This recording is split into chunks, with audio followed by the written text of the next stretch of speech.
Our planet is a world of wonders.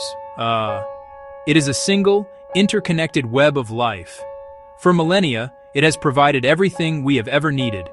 Clean air to breathe, fresh water to drink, fertile soil to grow our food. But our relationship with our world is changing.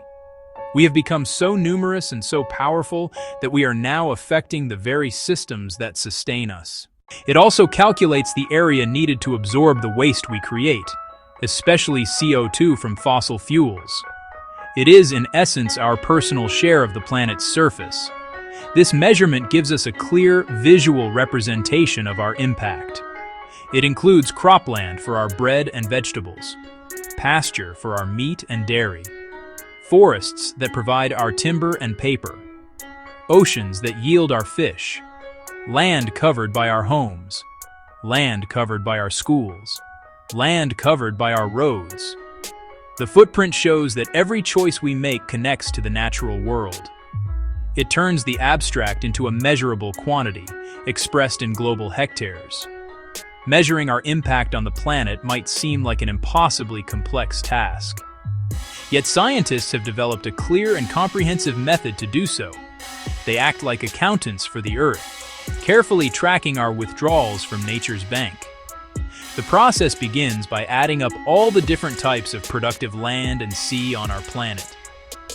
Croplands, grazing lands, forests, fishing grounds. Each of these areas has a different level of biological productivity. Scientists use a special factor to convert them into a single standardized unit, the global hectare. With this standardized unit, we can measure the demands of an individual, a city, an entire nation. The data from our planet's ledger tells a story that we cannot afford to ignore. For many years now, humanity's collective ecological footprint has exceeded the Earth's total biocapacity. This situation is known as ecological overshoot. It means we are using nature's resources faster than they can be replenished. It is like spending more money than you earn and drawing down your savings to cover the difference. We are depleting our planet's natural capital, its forests, its soils, its clean air, and water, at an alarming rate. We are borrowing resources from future generations to satisfy our current demands. This state of overshoot began around the 1970s. Since then, our population has grown and our per-person consumption has soared. Today, humanity uses the equivalent of 1.7 Earths to provide the resources we use and absorb our waste. It now takes the Earth 1 year and 8 months to regenerate what we use in a single year. We are accumulating an ecological debt, with consequences growing more visible each year. A changing climate, collapsing ecosystems. The responsibility for this overshoot is not shared equally. High-income nations have disproportionately large footprints. More cars, larger homes, more imported goods, diets rich in meat and processed foods.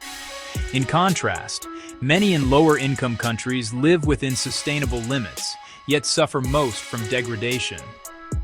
We see overshoot in retreating glaciers, declining fish stocks, forests cleared for agriculture and expansion.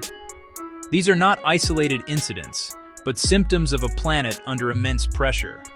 A planet struggling to keep up with the demands we place upon it. One of the most inspiring examples comes from the island nation of Iceland.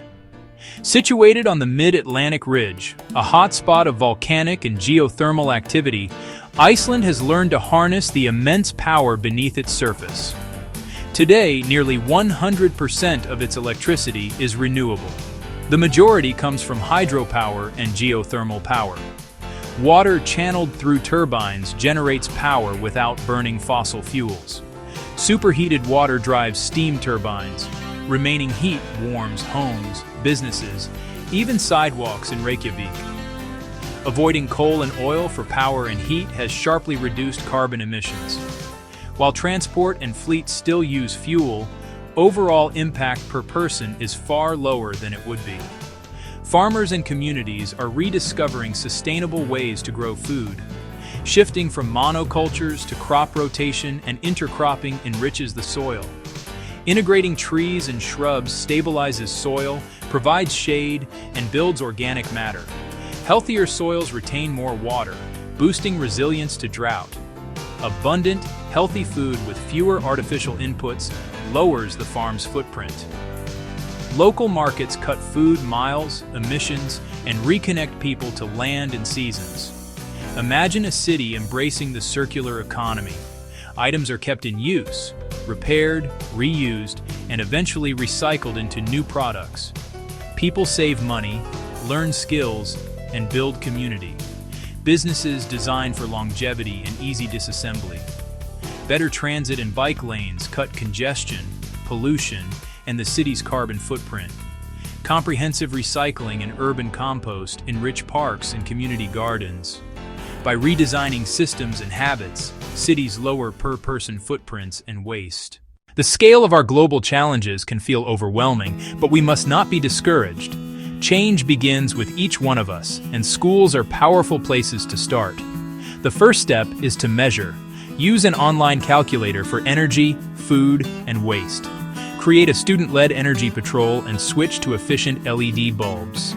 Grow vegetables on campus to reconnect with seasons, ecosystems, and fresh food. Eliminate single-use plastics, use reusable bottles and containers. Set up clear recycling and compost stations and teach proper sorting. Organize, repair, and swap events that reduce waste and build resourcefulness. Embed ecological footprint across classes and take learning outdoors to inspire wonder. When we feel connected to nature, we are more likely to protect it. The ecological footprint shows the scale of our impact and our responsibility. The story of our time can be one of renewal and innovation. We have seen solutions in clean energy, sustainable farms, and circular cities. Hope is the belief that actions matter. Plant a tree, fix what is broken, demand a better world. Nature is resilient. Given a chance, it can recover. Working together, we can reduce our footprint and restore balance. We can build a future where both humanity and nature thrive. Every choice adds up. Every person has a part to play. This is our shared challenge, and it can be our shared triumph. Together we can choose a path of stewardship, caring for our single precious home.